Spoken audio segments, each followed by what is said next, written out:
121 लोगों की मौत आखिर कैसे हुई? सबसे ज्यादा उंगली बाबा और उसके चेलों की तरफ उठ रही है।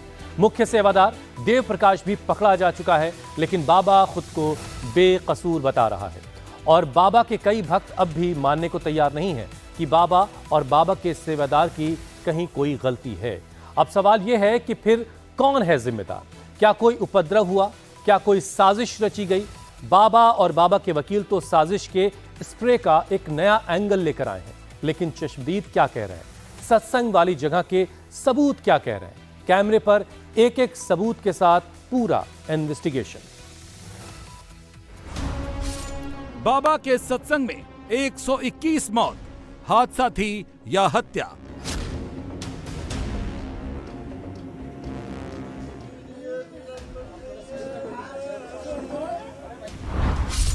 दो जुलाई को बाबा की 20,000 की आर्मी कहां थी?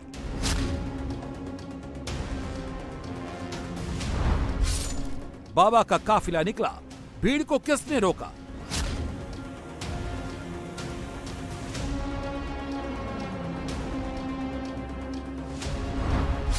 क्या भगदड़ की भीड़ पर जहरीला स्प्रे किया गया?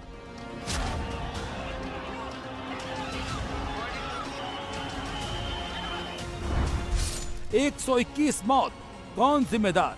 बड़ी साजिश या श्री नारायण हरि साकार?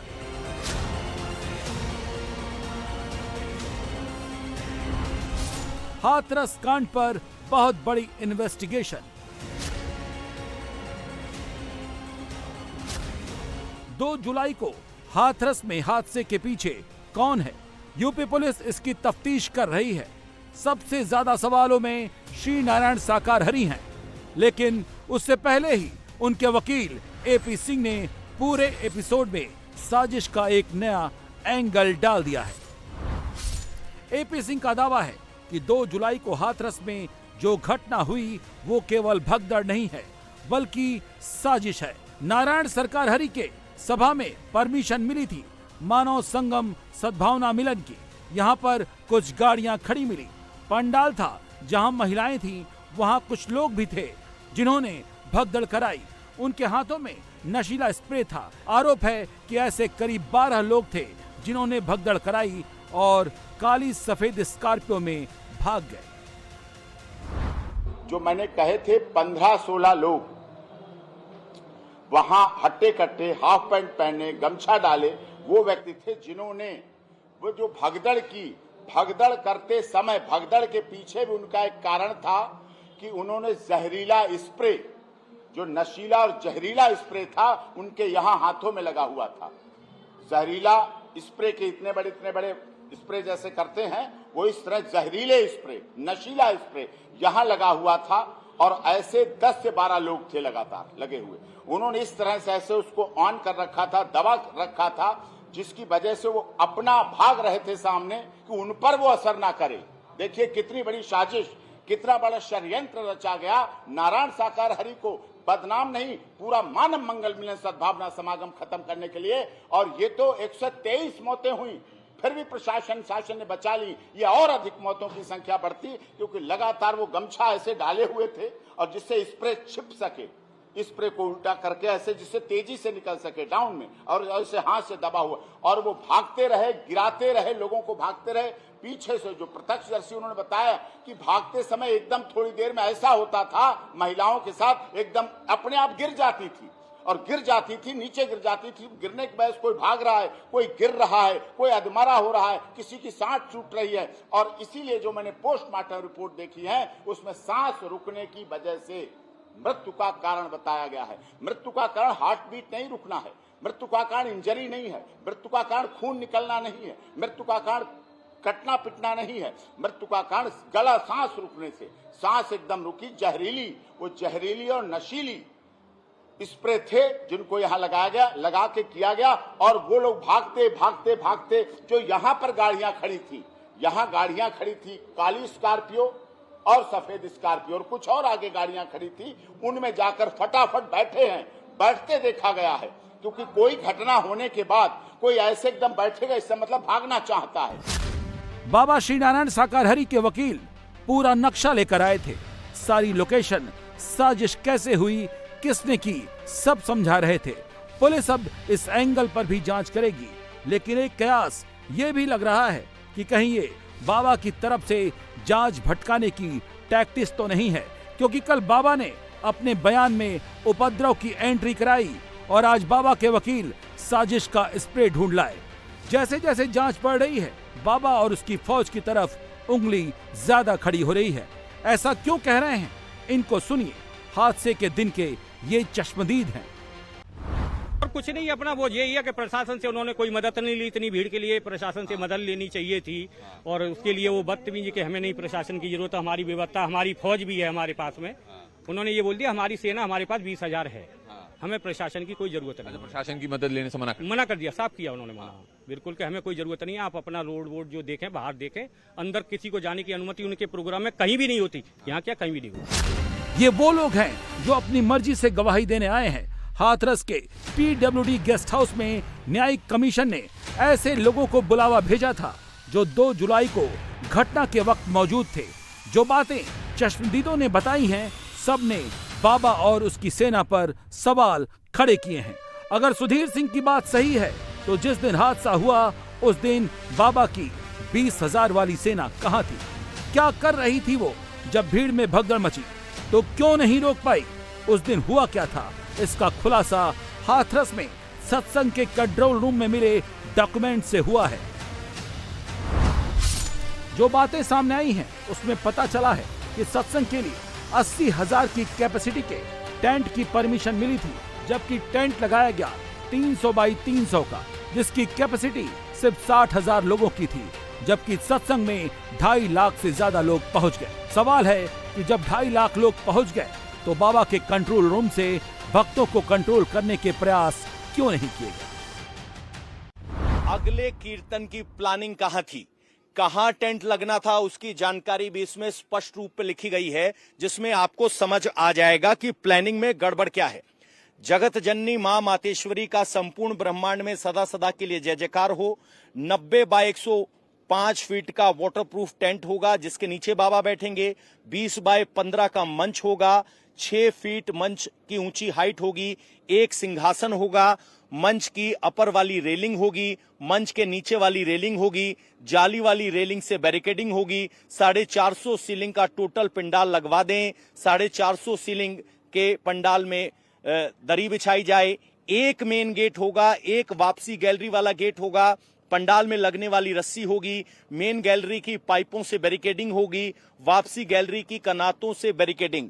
वापसी गैलरी वो जहां से बाबा निकलते हैं उनको बाकायदा यहां कनात लगाकर कवर किया जाएगा। और इंटरेस्टिंग बात देखिए, अगला जो होना था 6/8/2024 को प्रथम मंगलवार कन्नौज उत्तर प्रदेश में होना था। और टेंट वाले का पता लिखा हुआ है, टेंट का पता जहां लगना है लभारी बदायूं उत्तर प्रदेश। कपूर टेंट हाउस, ये टेंट हाउस का है। ये टेंट हाउस वाले का GST नंबर है और नीचे राज कपूर के हस्ताक्षर हैं। तो ये पूरी प्लानिंग है और इसी तरह की प्लानिंग के साथ यहां हाथरस में भी टेंट लगा था। पहली नजर में बाबा और बाबा की फौज पर सवाल क्यों उठ रहे हैं और गवाहियां बाबा के खिलाफ क्यों दी जा रही हैं, उसकी एक नहीं कई और भी वजह है। कहा तो ये जा रहा है कि बाबा के मैनेजरों ने लापरवाही और मिसमैनेजमेंट की हदों को पार कर दिया। भक्तों की जान माल की सुरक्षा के साथ खिलवाड़ किया गया। सत्संग वाली जगह पर जहां 2.5 लाख लोग पहुंच गए थे, वहां एंट्री और एग्जिट के सिर्फ 2 रास्ते दिए गए थे, एक भक्तों के लिए, दूसरा बाबा के लिए। भक्तों को एक ही रास्ते से आना था और उसी रास्ते से जाना था, जबकि बाबा के लिए एक अलग सेपरेट रास्ता था जहां सिर्फ बाबा जा सकते थे। अब सवाल है कि क्यों 2.5 लाख की भीड़ के लिए एंट्री और एग्जिट का एक ही रास्ता बनाया गया। एक जो बात सबसे ज्यादा चौंकाती है कि एंट्री के लिए सिर्फ एक गेट और बाबा के लिए अलग गेट। अगर आप 50,000 60,000 सेवकों को बुलाते हैं तो उनके लिए अलग अलग एंट्री और एग्जिट होना चाहिए, लेकिन यहां पर एक की प्लानिंग अगले की थी और मौजूदा में भी एक ही एंट्री एग्जिट गेट होगा, ये हम मानकर चल रहे हैं। ये वो सिंहासन है जो अभी भी यहीं पड़ा है। बाबा इसी सिंहासन पर बैठकर पूरा प्रवचन देते थे। कहानी यही नहीं है, ऐसा ही प्लान 6 अगस्त को कन्नौज में होने वाले सत्संग के लिए भी बनाया गया था। वही कन्नौज जहां से अखिलेश यादव लोकसभा का चुनाव जीते हैं। इसके लिए बकायदा टेंट की बुकिंग कर ली गई थी। अगर हाथरस में 121 लोगों की दर्दनाक मौत नहीं होती तो बाबा साकार हरि का ये तमाशा चलता रहता। बाबा आज खुद को निर्दोष बता रहा है, जबकि सच तो ये है कि जो सत्संग कर रहा है और करा रहा है, पहली जिम्मेदारी उसी की बनती है। बाबा जब सत्संग कराता है, उसकी मैनेजमेंट, उसकी आर्मी देखती है। सत्संग में जो डॉक्यूमेंट मिले हैं उसे देखें तो बाबा ने जो पुलिस की नौकरी के वक्त पुलिस विभाग में देखा था, उसी तरह से उसने आर्मी भी अपनी तैयार की।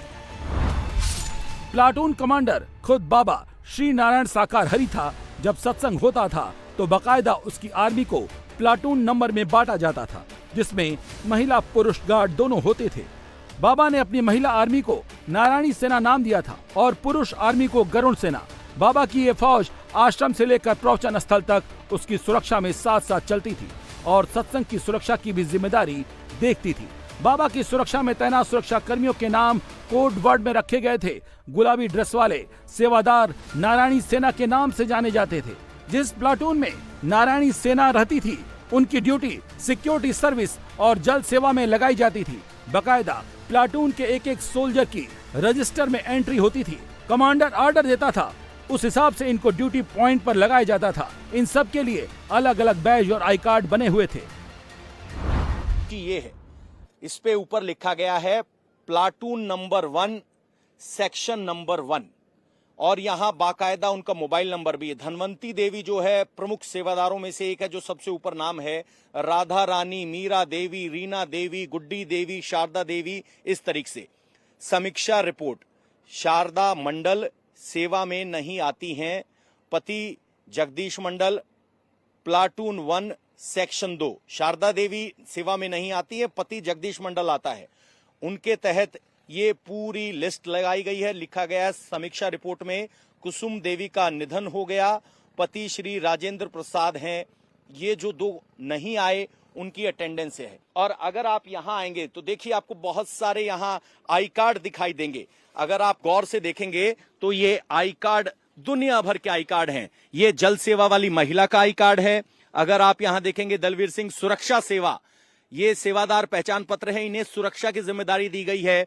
पुष्पा देवी दिलेर सिंह, ग्राम आनंद नगर कॉलोनी, जनपद भरतपुर। एक इधर देखेंगे यहाँ पर औरैया से, फिरोजाबाद से, आगरा से, संभल से जो लोग आते थे वो सब यहाँ हैं। उनके मोबाइल नंबर हैं, जो सेवादार हैं।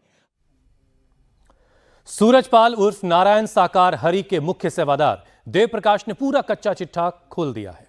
बाबा के दरबार में इतनी भीड़ आखिर क्यों इकट्ठा होती थी, इसका पता चल गया है। देव प्रकाश का बॉस सूरजपाल है, लेकिन सूरजपाल उर्फ नारायण साकार हरि का भी एक बॉस है जिसका दखल सियासत में बहुत ज्यादा है।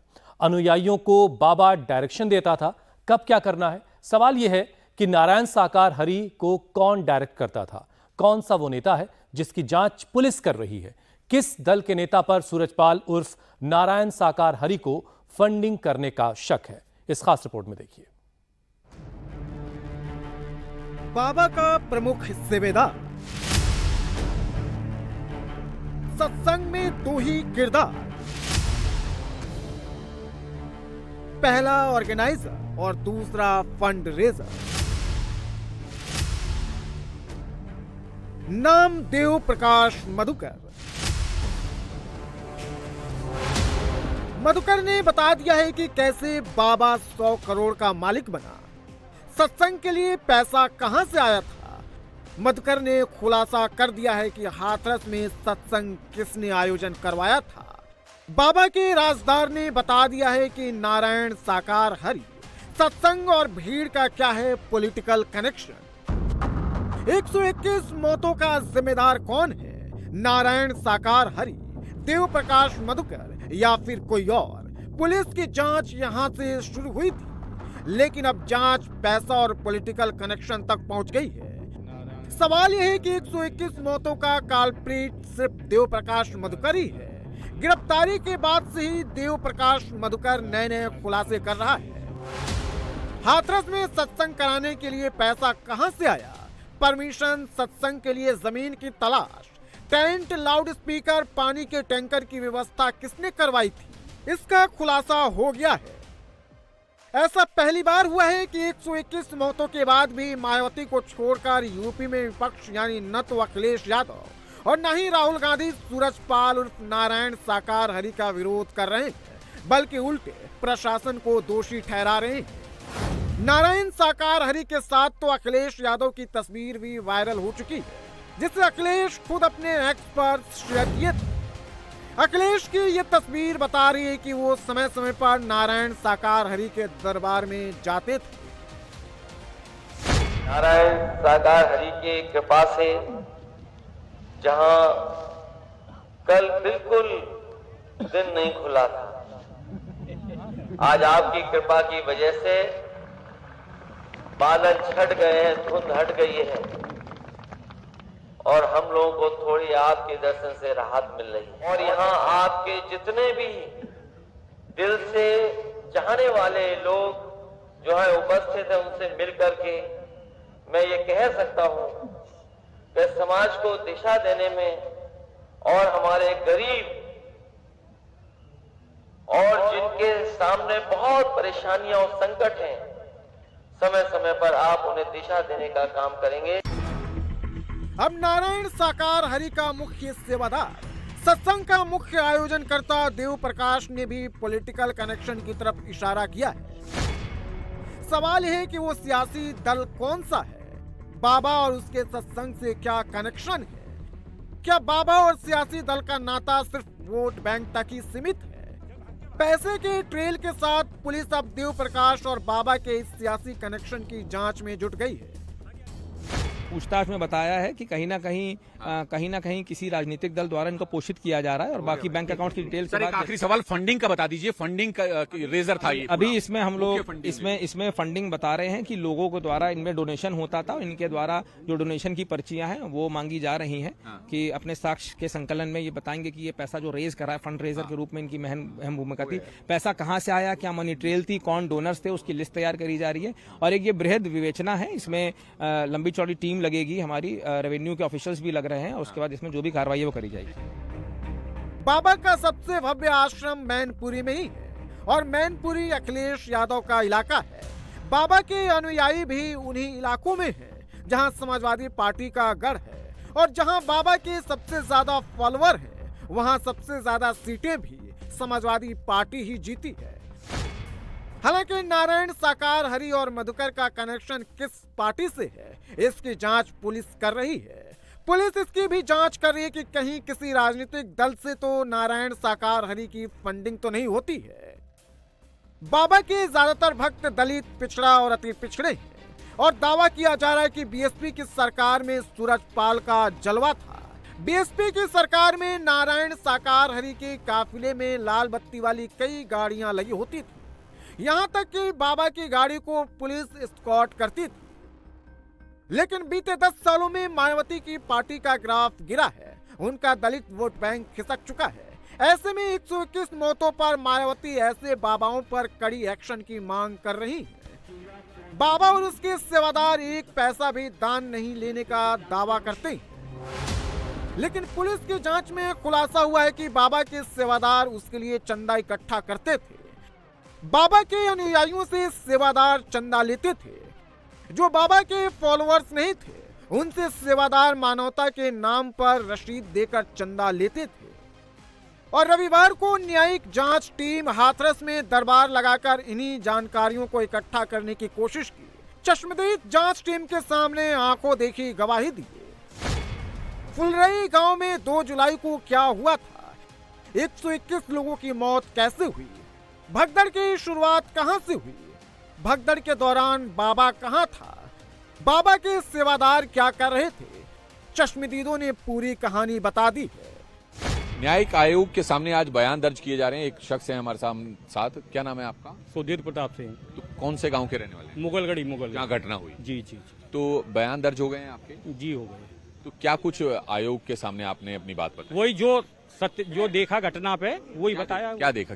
वही कैसे अफरा तफरी मची, कैसे गिरे, किस भ्रम में गिरे, क्या वहाँ बोला गया, कोई बताया बाबा जी ने क्या बोला, काफिला निकलने के बाद में किस तरीके से लोग दबे या गिरे, किस वजह से गिरे, वही सारी चीजें। तो वो थोड़ी सी वजह हमें भी बताइए, क्या कुछ आपने देखा वहाँ पे? वो अंधविश्वास था कि रज लेके जाना, तो रज लेने के लिए झुके, भीड़ का प्रेशर था, उनके कमांडो हटा उतरे तो उसमें 2-4 उसमें गिरे, तो वो फिर गिर गया, वो दब गया, फिर उठा नहीं। नल के पानी से सारी चीजें होती हैं, तो सब चीज का इलाज होता है, कैंसर भी ठीक हो जाता है, तो उसी का वो था कि सब कष्ट इसी से निवारण हो जाएगा, रज ले जाना। किसी ने बचाने की कोशिश नहीं की, पूरा संभालने की कोशिश? उन्होंने होने नहीं दिया, उन्होंने इस तरीके से घेर लिया, वो घुसने ही नहीं दे रहे थे अपने उसमें जितनी घटना सेवादारों ने, वो तो जबरदस्ती फिर बाद में किया गया, तो वो भाग लिए। बता रहे हैं कि वो सेवादार जो है वर्दी भी उतार के वहाँ से फिर निकल फेंक के अपने कुछ रख ले गए, कुछ फेंक गए, अपना कपड़े बदले और भाग गए अपना। क्या कुछ आयोग के सामने आपने बताया? जी यही बताया कि उसमें क्या गलती है, किसकी गलती है, यही बताया। थोड़ा डिटेल में हमें बताइए जो बताया। बताया हमने कि बाबा जब उधर से आए थे तो उसमें उनके भक्तों की जो सिक्योरिटी गार्ड जो थे उन्हीं की गलती है उसमें। उन्होंने भीड़ को धक्का दे रहे हैं, वो जो लोग झुक गए थे नीचे, उनके ऊपर जब पीछे से भीड़ का सैलाब आया तो कुछ लोग उसमें दब गए, कुछ उधर से भागे, कुछ इधर से भागे, और उन्होंने जो उनके जो गार्ड्स थे वो ब्लैक कलर में, उन्होंने कुछ भीड़ को इधर उधर धक्का दिया तो वो दब गए इधर से उधर। घटना के बारे में ये बताया सर, अगर बाबा ये नहीं बोलते कि मेरे चरणों की धूल लेके जाना, तो शायद ये हादसा टल जाता ना होता। क्योंकि वहाँ पे जब हादसा हुआ था सर, तो बाबा जैसे ही वहाँ से मंच को छोड़ के प्रवचन देने के बाद रोड पे पहुंचे, तो वहाँ पे डिवाइडेशन होता है, कट है एक, तो कट पे बाबा की गाड़ी जाम की वजह से धीरे हुई, तो पब्लिक को ये लगा कि बाबा रुके हैं, तो वैसे ही पब्लिक वहाँ पे भागी है, तो उसकी वजह से ये हादसा हुआ है धूल लेने के लिए। कमांडो भाई धक्का मुक्की कर रहे थे, बाबा को लेके आए थे, वहाँ पे उनका काफिला था, कम से कम 50 गाड़ी वहाँ होती और 50 बाइक होती बुलेट, जिसपे बुलेट पे ब्लैक कमांडो थे और गाड़ियों में उनका अलग अलग वो थे, जो अध्यक्ष वगैरह थे कमेटी के, वो लोग थे। यहाँ चश्मदीद बाबा के पर्सनल कमांडो उसकी पिंक आर्मी की बात कर रहे हैं। सत्संग के अंदर और सत्संग के आसपास पुलिस की एंट्री पर रोक थी और बाबा के सेवादार, उसके कमांडो और पिंक आर्मी ही पूरी व्यवस्था संभालती थी। सभी चश्मदीद एक सुर में नारायण साकार हरि और उसके सेवादारों को ही जिम्मेदार ठहरा रहे हैं। चरण रज यानी बाबा के चरणों की धूल लेने के लिए मंच से जैसे ही ऐलान हुआ, भीड़ बेकाबू हो गई और 121 लोगों की जान चली गई। बाबा के साथ लग्जरी गाड़ियों का काफिला चलता है, सबसे आगे करीब 20 बुलेट पर उसके निजी कमांडो चलते हैं। बाबा जब निकलता है तो गाड़ियों के दोनों तरफ उसके कमांडो दौड़ते हुए उसे स्पॉट करते हैं, या यूं कहें कि भीड़ से बचाते हैं, और चश्मदीद इन्हीं गार्ड्स पर धक्का मुक्की का आरोप लगा रहे हैं। हमने कई लोगों से पूछताछ भी की है, we have noted down certain details. हम बहुत जल्दी नोटिस जारी करने जा रहे हैं, पब्लिक नोटिस, जिसमें हम लोगों को बुलाएंगे और हम बहुत जल्दी आएंगे भी यहाँ पे। जो भी संबंधित लोग हैं सबसे पूछताछ करेंगे। Law will take its own course. हम हर आदमी से पूछताछ करेंगे जो इससे संबंधित हो, हुसएवर ही में भी। आज हमने पूछताछ की है, आज हमने बहुत लोग पब्लिक के थे, सबसे पूछताछ। हाथरस के जिस फुलरई गांव में सत्संग हुआ था, वहां अनुयायियों के लिए एक ही एंट्री और एग्जिट गेट था, जबकि बाबा के आने जाने के लिए 2 गेट बनाए गए थे। और जब 2.5 लाख लोगों की भीड़ गेट पर पहुंची तो बेकाबू हो गई और बारिश की वजह से फिसलन बढ़ गई और कुछ लोग नीचे दब गए। इस वक्त हम उस टेंट के नीचे हैं जहां से पूरा टेंट हाउस कंट्रोल होता था, या कहें कि ये इस पूरे सत्संग का मैनेजमेंट कंट्रोल रूम था। अब यहां शुरुआत करने से पहले हमने कुछ कागज खंगाले। वो कागज बताते हैं कि किस तरह की कार्रवाई यहां होती थी, किस तरह से काम होता था। अब देखिए, ये बहुत महत्वपूर्ण सूची है। बार बार आपने सुना होगा कि सेवादारों की एक फौज थी, यूनिट थी, बटालियन थी। अब जरा उसके सबूत देख लीजिए। नारायण सरकार हरि की संपूर्ण ब्रह्मांड में सदा सदा के लिए जय जयकार हो। वर्दीधारी भाई बहन सेवादार की उपस्थिति। श्रीमती धनवंती देवी, अशोक कुमार की पत्नी, ये भरतनगर से हैं, रतनपुरा से हैं, इस तरह से। एक इधर देखेंगे, यहां पर औरैया से, फिरोजाबाद से, आगरा से, संभल से जो लोग आते थे वो सब यहां हैं। उनके मोबाइल नंबर हैं जो सेवादार हैं। और ये लिस्ट अगर आप देखेंगे तो ज्यादातर जल सेवा की लिस्ट है, जिनको पानी पिलाने की जिम्मेदारी दी जाती थी। ऐसे आप देखेंगे तो एक यहां है, यहां पर लिखा गया है IFSC code, account number SBI में, और नेम है राज कपूर। ये राज कपूर टेंट हाउस है जो टेंट का मालिक टेंट लगाता था।